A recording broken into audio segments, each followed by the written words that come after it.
नमस्कार, मी पुष्कर मराठे. आता उन्हाळ्याच्या मे महिन्याच्या सुट्ट्या सगळ्याच मुलांना लागलेल्या आहेत आणि पूर्वी जेव्हा आपण बघायचो तेव्हा ह्या मे महिन्याच्या सुट्ट्यांमध्ये सगळेच कुटुंब गावाला जायचे किंवा जुन्या पूर्वीच्या आपल्या संस्कृतीमध्ये, वाडा संस्कृतीमध्ये ही सर्व लोक एकत्र येऊन खेळीमेळीचं एक वातावरण तयार व्हायचं, जेणेकरून मुलांसाठी ते एक पोषक वातावरण असायचं, ज्याच्यामध्ये त्यांना ओपन अप व्हायला एक वेगळा रिलॅक्स आणि कामिंग असा एक मूड मिळायचा, जिथे ते पूर्ण मे महिन्याच्या सुट्ट्यांमध्ये एकमेकांशी खेळून, एकमेकांशी भांडून, रुसून, फुगून सगळं एकमेकांशी कोपअप कसं व्हायचं या सगळ्या गोष्टी डेव्हलप व्हायच्या आपोआप. पण आता कुठे ना कुठेतरी आता आपल्या सध्याच्या संस्कृतीमध्ये हा प्रकार मे महिन्याच्या सुट्ट्यांमधला एक्सप्रेस व्हायचा प्रकार कुठेतरी लोप पावत चाललेला आहे. त्यामुळे आपण बऱ्याचदा बघतो की मुलांमध्ये एक सुट्टीमध्ये काय करायचं या मध्ये खूप प्रश्नचिन्ह तयार होतात पालकांमध्ये, स्पेशली की त्यांना कळत नाही की मुलांमध्ये काय करायला पाहिजे किंवा सुट्टीचा उपयोग कसा करून घ्यायचा मुलांसाठी चांगल्या प्रकारे. असे प्रश्न सतत पालकांना भेडसावत असतात दरवर्षीच. आणि ह्या प्रश्नांची उकल करण्यासाठी आपण हिलिंग पॅलेट थ्रू काही कोर्सेस लॉन्च केलेले आहेत, ज्याच्याबद्दल आपण हिलिंग पॅलेटच्या फाउंडर सौ पूजा गाडगीळ यांच्याकडनं जाणून घेणार आहोत. नमस्कार पूजा, स्वागत आहे तुमचं. तुम्ही आम्हाला सांगाल का की हिलिंग पॅलेट हे नाव का ठेवलं? हिलिंग पॅलेट ही संकल्पना माझ्या डोक्यात आधीपासून होती आणि हिलिंग म्हणजे मुलांचं इनर हिलिंग थ्रू आर्ट ह्या कार्यशाळेचा मेन गाभा आहे. हिलिंग कशा प्रकारे वेगवेगळ्या आर्ट फॉर्मच्या मदतीने मुलांच्या ज्या दाबलेल्या भावभावना असतात तर त्या बाहेर येण्यासाठी एक प्रकारचा मार्ग असू शकतो असं मी म्हणेन. आणि पॅलेट म्हणजे रंगडिश. मी आता गेली 15 वर्ष रंगातच वावरत असल्यामुळे मला असं वाटलं की आपण हिलिंग पॅलेट असं नाव ह्या संकल्पनेला ठेवूया. त्यामुळे हे इनिशिएटिव्ह घेऊन मी सुरुवात केली. पूजा, तुम्ही म्हणालात की तुम्ही बरीच वर्ष रंगात वावरताय. रंगाच्या निमित्ताने आता तुम्ही कोर्सेस त्याच्याबद्दलचे कुठले कुठले घेता आणि तुमचा त्याच्याशी निगडीत अनुभव किंवा एक्सपिरियन्सेस आमच्याशी शेअर कराल का? नक्कीच. मी बरीच वर्ष रंगात वावरते म्हणजे मी ड्रॉइंग टीचर आहे. सध्या रिसेंटली मी वेगवेगळे कोर्सेस लॉन्च केलेत हिलिंग थ्रू आर्ट या कॉन्सेप्ट अंडर. आणि बरीच वर्ष मी ऑफलाईन आणि ऑनलाईन ड्रॉइंग क्लासेस घेते. त्याच्यामध्ये बेसिक 4 वर्षाच्या मुलापासून 15 वर्षाच्या मुलापर्यंत 4 ते 8 हा वयोगट बेसिक ड्रॉइंग साठी, 9-10 वर्षापासून ते 15 वर्षापर्यंतच्या मुलांसाठी ग्रेड एक्झाम परीक्षांची मी तयारी करून घेते. आतापर्यंत माझ्या हाताखालून जवळजवळ 500 स्टुडंट्स गेले असतील. तर बऱ्याच स्टुडंटना ए ग्रेड त्यांनी मिळवलेली आहे ग्रेड एक्झाम मध्ये. आणि मी बऱ्याच प्रकारचे art and craft related courses पण घेते. त्याच्या अंडर मी Warli painting, cloth painting, fabric painting, त्याच्यानंतर ग्लास पेंटिंग, म्युरल्स, क्राफ्ट मध्ये पंचक्राफ्ट, पेपर क्विलिंग, अजून आता नव्याने Masai art, Gond art, Madhubani art हे प्रकार पण मी शिकवते. हे माझे वर्षभर ऑनलाईन ऑफलाईन दोन्ही स्वरूपात चालू असतात. कॉपी पेंटिंग पण त्या अंडरच मी शिकवते. नक्कीच. या सगळ्या कोर्सेस बद्दल आम्हाला जाणून घ्यायला नक्कीच आवडेल. आपण त्याची लिंक डिस्क्रिप्शन मध्ये आपण पेस्ट करूया, जेणेकरून सगळ्यांपर्यंतच या गोष्टी पोहोचतील. नक्कीच. पूजा, मग तुम्ही आम्हाला तुमचे आयुष्यातले सगळे टीचिंग एक्सपिरियन्सेस आमच्याशी शेअर कराल का? नक्कीच. 2010 पासून ते 2020 पर्यंत मी महेश बालभवन ऍक्टिव्हिटी सेंटर आहे कोथरूडला, तर तिथे मी ड्रॉइंग टीचर म्हणून काम केलं. त्या सगळ्या एवढ्या मोठ्या अनुभवानंतर मी माझ्या घरीच मोठ्या प्रमाणावर ड्रॉइंग क्लासेस सुरुवात केली. आता मोठ्या प्रमाणात क्लासेस चालू आहेत ऑनलाईन आणि ऑफलाईन. ग्रॅज्युएशनच्या मुलांच्या पण ऍडमिशन आहे.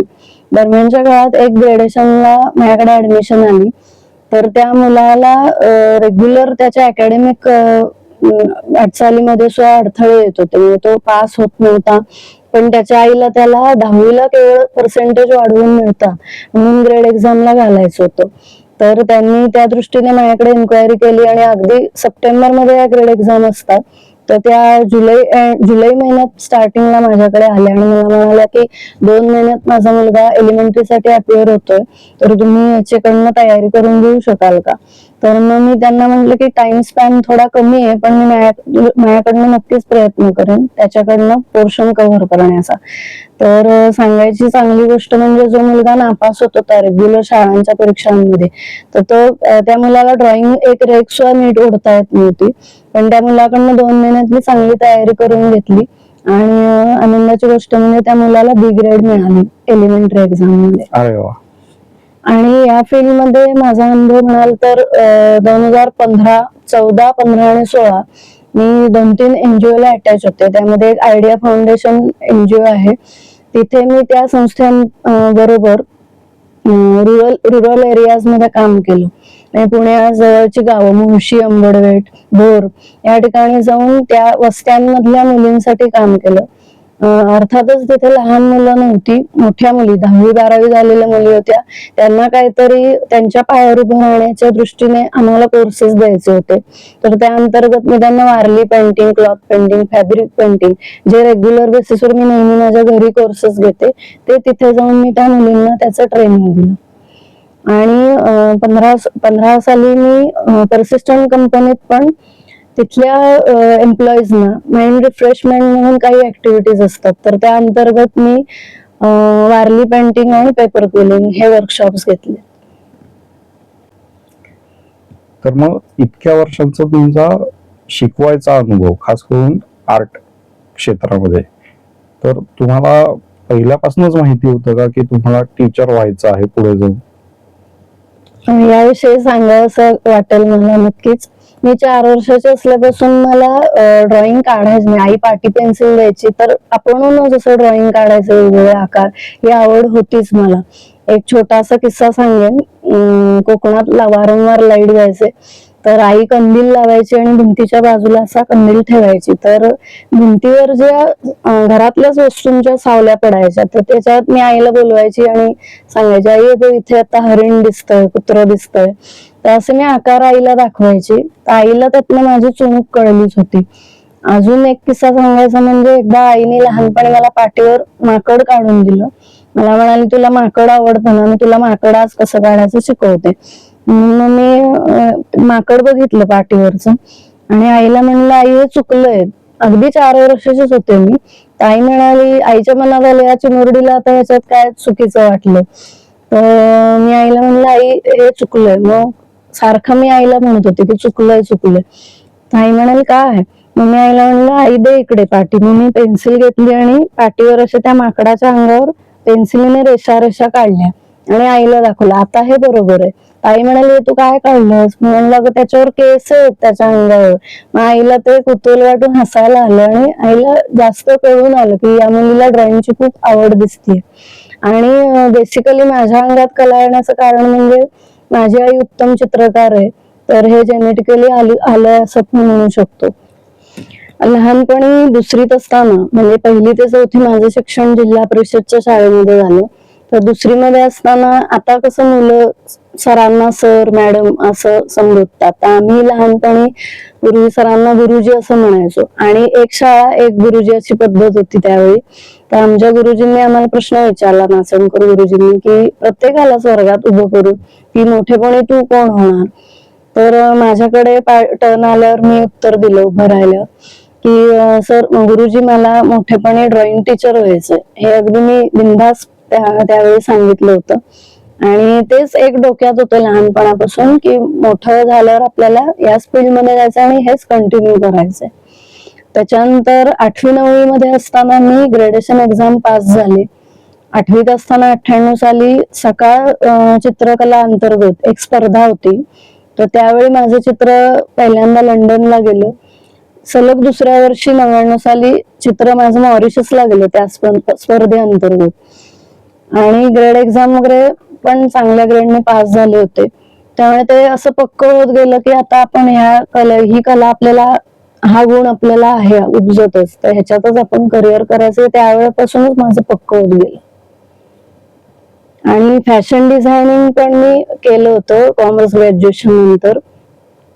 तर फॅशन डिझायनिंग आवड म्हणून मला डिझायनिंगची चित्र काढायची आवड असल्यामुळे तिथे वेगवेगळे ड्रेसेसचे आम्हाला स्केचेस काढावे लागायचे. मग ते रंगवणं वगैरे त्यात आलं, एम्ब्रॉयडरी वगैरे आली त्याच्यात. तर ते आवड असल्यामुळे तो एक ऍडिशनल कोर्स मी SNDTच्या थ्रू केला. पण तेव्हाही माझं पक्क होतं की बुटीक वगैरे नाही, हे सगळं बाजूला ठेवून आपण ड्रॉइंग टीचिंग, एस्पेशली टीचिंग फील्डमध्येच जायचं आहे, ड्रॉइंग रिलेटेड. मग तुम्ही मुलांना कशा प्रकारे ट्रेन करता आर्ट किंवा या सगळ्या संदर्भात? मला सांगायला आवडेल, माझ्याकडे अशी काही टेक्निक्स, वेगळी स्किल्स आहेत ती वापरून मी मुलांना या ग्रेड एक्झामच्या मुलांना किंवा अगदी बेसिक पासून पण मुलांना ट्रेन करते. मी लहानपणी कुठलाही क्लास लावलेला नव्हता, मला उपजतच ड्रॉइंग होतं. पण 8वी-9वीत आमचे सर आम्हाला शाळा सुटल्यानंतर थोडा एक्स्ट्रा वेळ काढून ग्रेड एक्झामची तयारी करून घ्यायचे. तर त्यावेळी आमच्या लिंगायत सरांनी आमच्याकडनं जी स्पेशल ट्रेनिंग म्हणजे आमच्याकडनं तयारी करून घेतली होती, त्यावेळी जी स्किल्स आणि टेक्निक्स वापरली होती, तर ती डोक्यात ठेवून त्या प्रकारची स्किल्स आणि टेक्निक्स मी डेव्हलप केली आणि ती आता माझ्या स्टुडंट पर्यंत मी पोहोचवते. आणि या बरोबरच मी बरेच उपक्रम पण हाती घेतलेत. म्हणजे पुण्यातल्या बऱ्याच भागात मी वर्षातून बऱ्याच वेळा ड्रॉइंग कॉम्पिटिशन्स पण घेत असते. मी स्वतः ड्रॉइंग कॉम्पिटिशन्सच्या अरेंज करते, त्याचे विषय ठरवते, मुलांना कोणता विषय द्यायचा आणि मग नंबर काढून आपण मुलांना बक्षीस वगैरे देऊन अशा प्रकारे ती स्पर्धा मी सगळं आयोजन नियोजन त्याचं करते. हाताची 5 बोटं जशी सारखी नसतात, तसं प्रत्येक मुलाची ग्रास्पिंग कपॅसिटी वेगवेगळी असते. त्यामुळे प्रत्येक मुलाच्या आकलन क्षमतेचा मी अभ्यास करते. मग कोणत्या मुलाला कोणत्या प्रकारे शिकवलं म्हणजे जास्त त्याच्यापर्यंत पोहोचेल हे मला कळून येतं. आतापर्यंत बऱ्याच वर्षांचा हा ड्रॉइंग टीचिंग मधला अनुभव असल्यामुळे मूल बघितल्यानंतर एकंदर त्याचा स्वभाव, त्याची आकलन क्षमता मला लगेच लक्षात येतं आणि त्यानुसार मी त्याला ट्रेनिंग स्पेशल देते ड्रॉइंगच्या बाबतीत. मुलांच्या आकलन क्षमतेवरून मला एक सांगायचं वाटतं की जसं आपण मुलांची, प्रत्येक टीचर ही मुलाची ग्रास्पिंग कपॅसिटी चेक करत असते, तर त्याच्यावरनं मला सांगायचं वाटेल की मुलांची सायकोलॉजी पण समजून घ्यावी का. तर मी मधल्या काळात ECC आणि आर्ट बेस्ड थेरपी हे 2 कोर्स केले.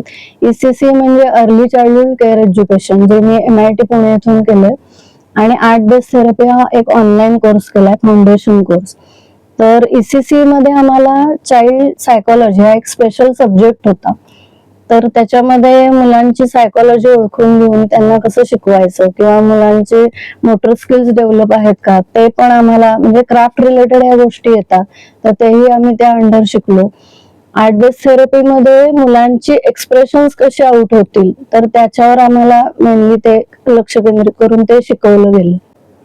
सो हे तुम्ही जे वेगवेगळे कोर्सेस केलेत, ECC, चाइल्ड केअर एज्युकेशन असे कोर्सेस किंवा आर्ट बेस्ड थेरपी वगैरे, हे सगळं तुम्ही तुमचे जे कोर्स ऑफरिंग्ज आहेत मुलांसाठी, याच्यामध्ये तुम्ही कसा वापर करून घेता त्यांचा, जेणेकरून सगळ्या मुलांना आणि त्यांच्या पालकांना पण त्याचा फायदा होईल? मी जसं म्हणलं तसं की ECC मध्ये मी चाइल्ड सायकोलॉजी शिकले आणि आर्ट बेस्ड थेरपी मध्ये आर्टच्या थ्रू एक्सप्रेशन कसं आउट करायचं हे टेक्निक आम्हाला शिकवलं गेलं. तर त्याचा उपयोग आपण लहान मुलांसाठी करावा, कारण आम्ही जे शिकलो ते अर्थातच मोठी लोक होतो आणि मग तेव्हाच मला असं वाटलं की मोठ्या लोकांना आउट होण्यासाठी म्हणजे नवरा बायको एकमेकांसमोर ओपन होतात, घरात मोठ्यांशी बोलतात किंवा अगदीच गंभीर केस असेल तर सायकोलॉजिस्ट कडे ते व्यक्तीला पाठवलं जातं.